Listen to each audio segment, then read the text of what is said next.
Hey, I'm Caspar Rose, and we're doing the Fresh Skills 101, fillet steak. So I've got a beautiful bit of fillet steak here. What I've done is I've wrapped it in cling film. You'll recognize the fillet steak as that longer, very lean piece of meat. Usually the most premium and often the most costly piece of meat, but incredibly delicious and also incredibly lean when it comes to fitting that into a macronutrient specific diet. It can work really, really well. The other steak I would recommend is a rump steak, or also looking at things like bavette as well. If you can cook that properly, it can be really, really delicious and have a lot of flavor.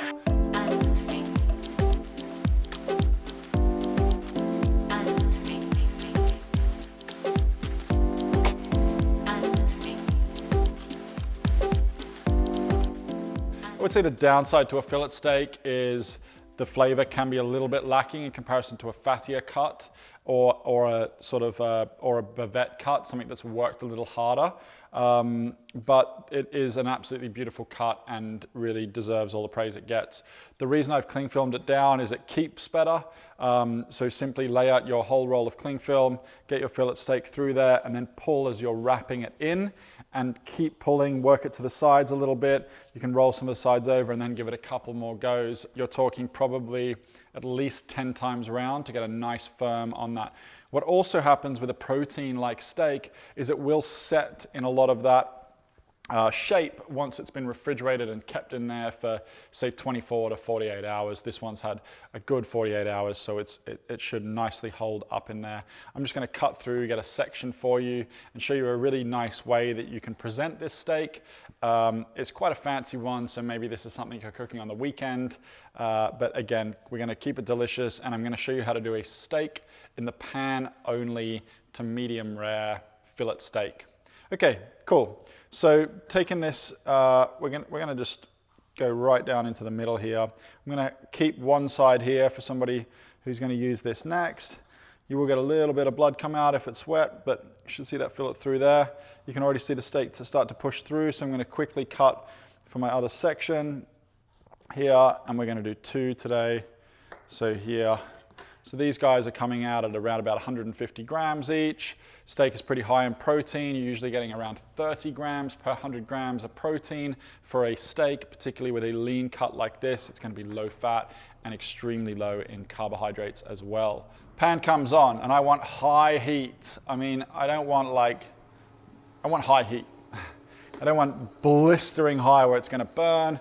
You don't want smoky oil or anything like that. I'm going to be using a rapeseed oil. It's got a lovely little nutty finish in terms of the flavor, and it works at a really high temperature when I'm cooking with it. In terms of cooking oils, I usually cook with a coconut oil, but I'll reserve that for things like curries. A spray coconut oil can be really nice as well for coating things like sweet potato or things you're going to roast with. So nice spray coconut oil can be great for that. I'll keep a high quality extra virgin peppery olive oil, either a Greek or a Spanish in my preference in terms of that, for salads, dressings and things to go over the top, sometimes even to finish things in the pan or to finish something like a lovely tomato sauce that you might blend through. And then I'll have a rapeseed oil would be my go-to, or even just a standard vegetable oil. It's really affordable and it cooks really well, and honestly you won't notice that much flavor difference when it comes to really grilling items, but I do like the nuttiness that comes from that rapeseed oil. Okay, pan's heating up. So I've got my steaks here, and in all honesty, in a restaurant, often they'll leave the cling film on. Restaurant quality cling film is usually a little bit thicker and harder wearing, but both will actually work just fine. You're not going to end up getting that cling film in the food if you grill it with the cling film on. Usually you'll do that if you really want to preserve that shape. Because we're kind of cooking for home, I'm not too worried about it, and I don't want to muck around taking the cling film off later. So I'm just going to neatly slide my knife under there and then peel that back, and look at that, it's still staying in that nice shape. It's really the natural shape for a cleaned up tenderloin, so that's already got a lot of it taken off. So pan's getting really nice and hot here, so it's time to season. Do you season well before or later? I like to season, I'd say 30 seconds before it goes into the pan, sometimes a minute before it goes into the pan, just because I don't want it to kind of start to cook and cure the steak too much. If you've got a preference on that, great. And try to have like a little you know, like a little plate over on this side for when it comes to the seasoning, just so that you can really like get it on all of the sides, and so that you can kind of roll that through there. But your salt is really a friend when it comes to this. And you see, you can make a little bit of a mess, and now I'm going to just roll that through so that I've nicely seasoned. You can do that with either a meat board like I've got here, or something that I'm going to clean off before I obviously get anything else on it. Or you can get something like just a little side plate, but definitely get yourself a little seasoning plate so you don't make too much mess. Now, with these guys, they're so soft with a fillet, and that's part of the challenge. Is it cooked yet? It's still so soft. How does this work? I'm going to give you a really ballpark figure. 3 to 4 minutes on each side for medium rare. If you really want to test this, buy a really, really cheap temperature probe and jab it inside and check the temperature on that. You're looking for around about 55 degrees. But that really depends on your preference of how you like your steak cooked. So I've got my oil in there. You can see it's hot. And before it gets too smoky or anything else, I'm going to try capture some of that oil as I put that in and hang on to there. So I get a nice caramelization. I make sure that the heat is going right under it. And now I just kind of relax. Okay, my steak is cooking away there. We've had about 60 seconds on so far. And for medium rare, cooking in a pan, like I said, we're going to go for about 3 to 4 minutes on each side of the steak. A couple of concepts about cooking steak that often come up. Should you flip it? Should you not flip it? How many times should you flip it? In all honesty, just cook the steak nicely. Okay, you want to really be delicate with it. When people are referring to not flipping the steak, it's because what they're referring to is they don't want you to, 1, bash it around a lot, but 2, you want to get a nice caramelization before you take it to the other side. That high heat is creating caramelization, which is creating a layer to protect the inner side of the steak from that heat permeating through too much. So you also, when people talk about juicy steak, the definition of juicy is actually the reference point for your bite from the crunch into the softness. If that steak was just like mush all the way through, you wouldn't actually refer to it as juicy. You want that point of difference of texture from crunch into juicy. Coming up to about 2 minutes now. I'm not even using a timer. I'm just waiting to see if I can get a nice caramelization, which I've just about got there. I'm going to flip it. I'm probably going to flip it about 3, maybe 4 times, because I want that cooking temperature to permeate down and then back up again and then down and then back up again, so I don't get too much gray cooking from the outside in. Okay, I'm going to flip it here. You can see I've got a lovely roast caramelization from my nice hot pan. And you can see that steak started to now like change in the shape a little bit from when it was perfectly wrapped up in that cling film. If I'd left it in the cling film, it would have held a lot of that shape. And the cling film, when it starts to heat up, it just recoils back in. So you don't have to actually really worry about it cooking too much on the bottom. But this is just home cooking, so I'm not too worried. Sides of the steak here, I am going to get a little movement on them when I'm about 2 minutes down on this side of the steak, and just so that I can really reference them on. How to know the steak is ready? Couple of ways. First one is just by feel. Well, first one's just by time. Try to just nail 3-4 minutes on each side and you're not going to be far off. Give yourself a nice resting window of another, I'd say 4-5 minutes. Somewhere close to the time you had it on high grill is a good reference point for how long you rest it. For a fillet steak, I'd rest it less than I'd rest a sirloin or a ribeye, because there's less fat that I want to have permeate through the meat.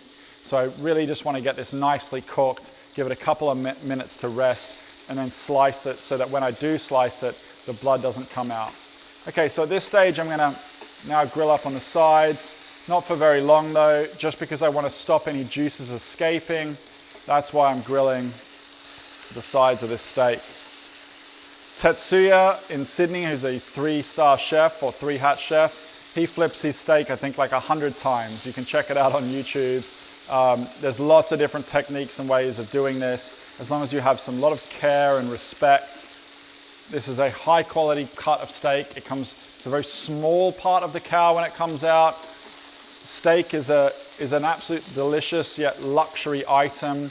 We use a high quality UK steak in our food at Fresh Fitness Food, and we're really conscious of the fact that it is an inefficient source of protein in terms of the amount of feed that a cow has to produce something like a fillet steak. So you really want to treat it with a lot of respect and really take your time when cooking it. Okay, so now I've gone around about 3 minutes on each side. I'm actually just turning that steak down. And yes, I'm flipping it over again. And now I've turned that right down because now I want to get a little more cooking in there. So I'm rolling for about another 60 seconds. So I'm going to have a little feel. So the second way to check if your steak's ready is for feel. Inside jelly feel is uncooked. So once you start to feel that move from jelly to a sort of soft, and you can see one of these is a little fatter than the other one, and there's a little slight difference. There's a harder kind of bounce off that one than there is off the other one, and that is the area of the steak that is not cooked. Yes, I'm flipping it again. I don't mind, okay? I'm just trying to stop myself getting too much gray from one side permeating into that steak. Now, at this stage of the steak, you've got a couple of options. I can get some really nice butter in here and baste it along as I go, which could be absolutely delicious, or I can just cook it dry in this way. It's not going to dry the steak out, but butter really can help kind of give it a coating, and you're really cooking it from all angles. So if I was to do that, which I'm not going to on this because I'm going to keep it kind of a little more like we do at Fresh Fitness Food. So you'd pop that butter in there, get yourself a spoon and keep the butter moving in terms of basting over the steak. So the reason you want to keep that butter moving is if it stops moving, it'll start to burn and you won't get that foamy butter over that. Okay, so we're getting close now. I've really turned that pan right down so that I'm not going to burn my steak before it comes to. And again, that heat is kind of permeating through there. Remember, I'm going to leave for about 5 minutes of rest time before I slice. Other ways of checking it's ready is using your temperature probe, or again, another little chef tip that we used to use at Gordon Ramsay would be a really thin, what we would call a meat spike. And you would take that meat spike, you can buy them in like really good French cooking stores, or you can try find them online, but it's a very thin, almost like a stiff piece of wire, and you put a wine cork on the other end, and then you poke that into the meat, and really the moment it hits something hard inside there is it hitting that jelly part of the steak. If it hits that, you need to cook a little bit longer. If it goes smoothly in, then you've got the heat going into the steak. Okay, nice. So I'm taking these out now. So my fillet steak's just resting there. Now, fillet steak is obviously a really high-end piece of meat, and you'll often see it being used at things like a wedding or a big event. The other reason it works really well for this type of event is that the fillet steak can be sealed on each side, and then it can be left on trays and heated up later on to come to temperature. And it works really well with a fillet steak. I used to do it at Sydney Opera House for huge events down there, and you'd sometimes have 500 fillet steaks, all cooked to blue, nicely sealed off, waiting on trays, pop back into the oven for a short burst of heat to permeate through into the steak, and then it's ready to go. These little guys are looking good. We're gonna get our white plate here. So because I'm going for the quick cook on this, it's ready to serve. I would have cooked it a little bit further through than if I was to rest and let this really hang around and then reheat it again later on. I would have cooked it further towards like a really rare steak in that sense. But because this is short rest and because I want it hot, so I'm not going to reheat it, which means that I don't want it to cool too much before I carve. So just taking this guy just here, propping him up, and this is how I would serve a fillet steak. Would be to go down here, and there we go. We've got that beautiful medium rare right through it, and I would simply either serve it probably just a little bit like this. So starting off with one slice, dabbing off any additional moisture that's come through there. Again, dabbing off any additional moisture that's come through there. Fillet steak. Again, another way of serving through there would be for me to just take this guy and just with some gentle slicing movement right through it. And you can see just how well caramelized that steak is. And then for me to, I guess, give this guy a little bit more room. And then you can really kind of make it look really nice and juicy for some extra flavors and textures through there. Fillet steak cooked medium rare. I hope you enjoyed cooking along with that one, and I hope you guys master this special cut of meat at home.